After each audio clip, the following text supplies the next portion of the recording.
Ça, je n'y ai plus jamais touché. C'était en quelle année que vous aviez arrêté? Je ne me rappelle plus. Ben, vous vous souvenez en tout cas de la configuration astrologique. Je crois, ouais. Bon, alors alors finalement, l'époque où vous étiez dans l'astrologie, comment vous la viviez cette époque? Vous en serviez intensément? Ah oui, tout le temps. J'en fais tout le temps, je faisais les thèmes de tout le monde autour de moi, j'arrêtais pas de donner des cours. C'est ça? Je donnais des cours d'astrologie. C'est comme ça que je vous ai repéré en 88. À l'époque, vous étiez encore plein dedans. Oui, il y a des chances. Vous êtes compromis dans un colloque J'ai commencé, ça doit être en 73. Voilà. 72, Oui, c'était une année importante. D'ailleurs, tout à l'heure, vous en parliez de cette période de... Je n'ai jamais fait guerre. C'est le moment où votre père a publié son bouquin. C'est vrai, oui. Et c'est vrai que la lecture de son livre et avoir fait le lien avec le zodiaque m'a beaucoup aidé. Ça, je ne me rappelais plus. J'ai jamais trop dit. Ah, d'accord. Ben voilà. Oui, et je me suis... En 73, ça devait être le moment où je commençais l'astrologie. J'étais pion dans une école privée, et il y a un gars qui était pion aussi, qui arrivait de Toulouse, et qui faisait les thèmes à tout le monde. Il était astrologue, il avait déménagé parce qu'il n'arrivait pas à en vivre, donc il faisait un petit boulot comme ça. Il faisait les thèmes à tout le monde. Il m'a fait venir, c'est ma cigariste qui m'avait sorti sur moi, sur ma soeur, toute la famille. Je me dis, je peux pas passer à côté d'un truc pareil, ça va changer ma vie forcément, et ça l'a changé. Vous étiez estomaqué. Oui. Donc, tout de suite, je me suis plongé dedans, et j'ai vu des revues, des bouquins, tout ça, et en lisant ça, en lisant des trucs un peu ésotériques aussi sur l'astrologie, je me suis dit, mais ça me rappelle le cheminement de mon père par rapport à l'origine de l'univers. Et j'ai fait le parallèle entre les différentes phases de la création de l'univers et les signes du zodiaque, les axes du zodiaque. Vous étiez déjà très créatif. Oui. Dès le départ, vous en avez fait un peu votre affaire. Oui. Et c'est ça qui a été le déclencheur de ma compréhension de l'origine de l'être, parce que je voyais le lien avec tous les axes par rapport à certaines phases, et il manquait la première axe, bélier-balance. Qu'est-ce que c'est que ça? C'est ça que je veux comprendre. Le taureau scorpion, je comprends parfaitement ce que ça signifie dans l'univers. Ouais. Le gémeaux sagittaire, je comprends parfaitement ce que ça veut dire. Et ainsi de suite.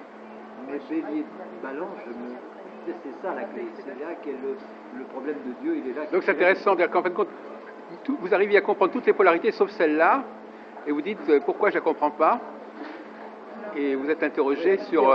C'est là qu'est le truc que je cherche, c'est là. Voilà, qui manque. Et donc, intuitivement, je me disais, c'est forcément vrai, parce que intuitivement, ah oui. l'astrologie est secrète. Ah oui, puisqu'elle reflétait une sorte de radiographie de ce que vous étiez un peu. Oui. Et elle,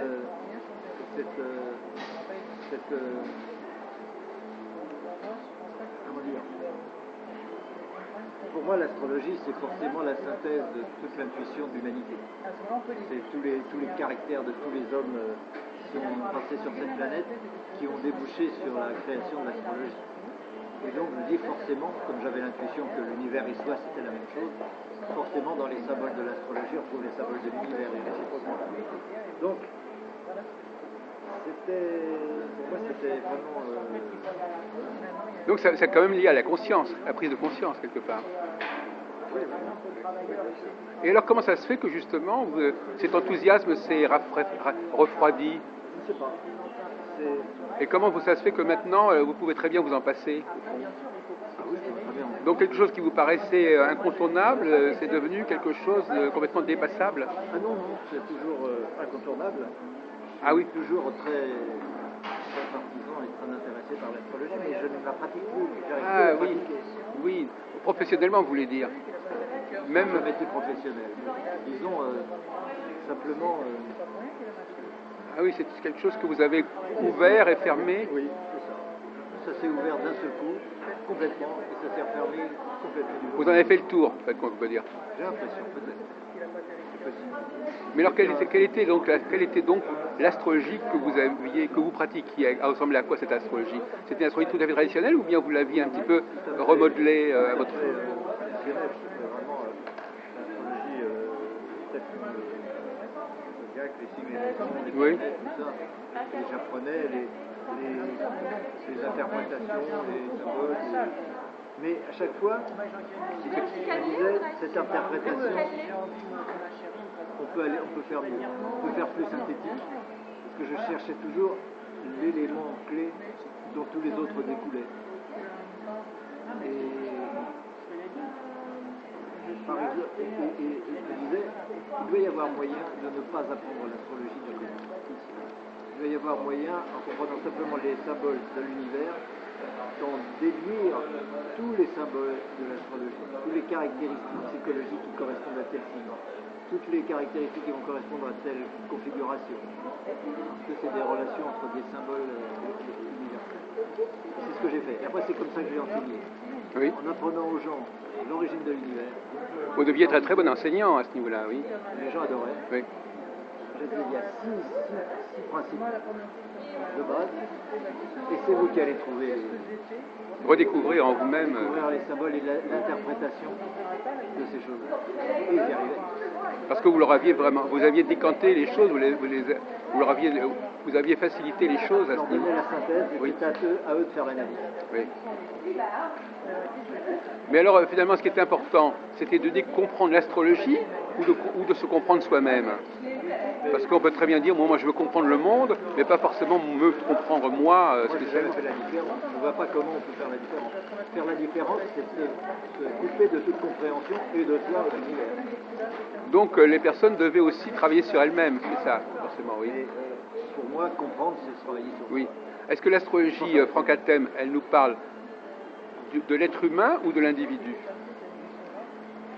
De l'être humain dans sa totalité, dans son universalité, ou est-ce que parce que le thème natal, c'est quand même un discours sur l'individu et pas sur le monde. Oui, mais le but de l'astrologie, c'est de sortir de l'astrologie, de sortir du zodiaque, de sortir de son thème. D'accord. Et de le quitter. D'accord. C'est-à-dire de passer de l'individuel à l'universel. Oui. Moi, je donne déjà le but. Je dis, voilà, l'homme universel, il est comme ça, c'est vers là que vous allez. Mais vous partez de configurations très personnelles. Simplement, le fait d'éclairer un destin personnel avec quelque chose de global permet de trouver le chemin pour l'illumination, pour la réalisation, pour l'épanouissement, pour tout ça. Manger, on peut manger tous les jours. Mais il a déjà donné sa conférence de toute façon.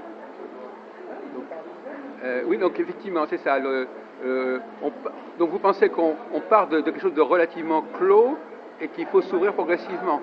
Parce qu'on pourrait penser l'inverse, on pourrait dire on part de l'universel et puis ça se clôture et ça se cloisonne petit à petit. En tout cas, se découvrir dans son thème astrologique personnel, individuellement, ça a un but universel, un but de réalisation, d'unité, oui, d'accord. d'évolution. Donc, si on a déjà une notion de... On peut relativiser ses limites en sachant, tiens, un thème c'est des limites personnelles, mais on sait où ça doit s'ouvrir. Donc ça éclaire et ça permet de reprendre un cheminement. Oui. Alors justement, donc moi ce qui m'intéresserait, je rebondis sur le exposé de votre prédécesseur tout à l'heure au colloque, c'est-à-dire est-ce qu'il y a une conscience de la cyclicité? Par exemple, il disait, on peut être à un moment donné dans un certain état, puis à un autre moment dans un autre état. Est-ce qu'il y a aussi ce piège? Est-ce que l'astrologie nous fige dans ce que nous sommes, ou est-ce qu'elle nous explique que ce que nous sommes est voué à évoluer et à se transformer? Elle nous fige dans rien du tout. Elle nous décrit un état, un chemin qu'on a choisi. Et de ce chemin, on ne va pas sortir. Le chemin, il est choisi avant de naître. Ah, d'accord. Donc on choisit de naître au moment où ce qui correspond, le moment où on est correspond à une configuration. Mais ce chemin, il passe aussi par des étapes, par des phases. Ouais. Non? Mais le chemin consiste à quitter le chemin. D'accord. Le chemin consiste à se libérer de son zodiaque, de ne plus être dépendant, oui. De dépasser les limites que le zodiaque décrit. Oui, mais enfin, il les décrit, hein, oui. Il les impose pas. Mais il y a une voie intermédiaire. Il y a aussi l'idée que notre propre structure astrologique, elle est vouée à la cyclicité, elle est vouée à évoluer. Donc, l'évolution, c'est pas forcément sortir de l'astrologie, c'est savoir que l'astrologie permet des états successifs. Oui, oui. L'astrologie est sans limite. On peut tout tirer de l'astrologie. On peut tout comprendre avec l'astrologie. Donc c'est pas de l'astrologie qu'on sort, c'est le zodiaque personnel. Est-ce que quand vous étiez baigné dans l'astrologie, est-ce que ça vous servait pour comprendre des choses qui allaient vous arriver ou qui pouvaient venir à un moment donné? Non. Vous n'aviez jamais fait cette expérience prévisionnelle de l'astrologie? Non. J'ai toujours eu le sentiment que l'astrologie n'était pas faite pour la prédiction. D'accord. Par contre, j'ai toujours pensé qu'elle était irremplaçable pour éclairer le passé. Et qu'elle avait aussi... Ah oui, le passé, d'accord. Ça, c'est inestimable. Et est-ce que l'astrologie... Éclairer le passé permet de moduler sa destinée, évidemment. Oui. C'est ça qui est bien. Et c'est ça, sortir du zodiaque. Je comprends ce qui m'est arrivé, mais ça ne va pas me dire comment les choses vont se passer dans l'avenir. L'astrologie ne peut pas me dire comment les choses vont se passer. Même pourtant, ce sont les mêmes lois qui sont intéressantes pour le passé. On ne peut pas appliquer les lois qui permettent de comprendre le passé pour comprendre l'avenir.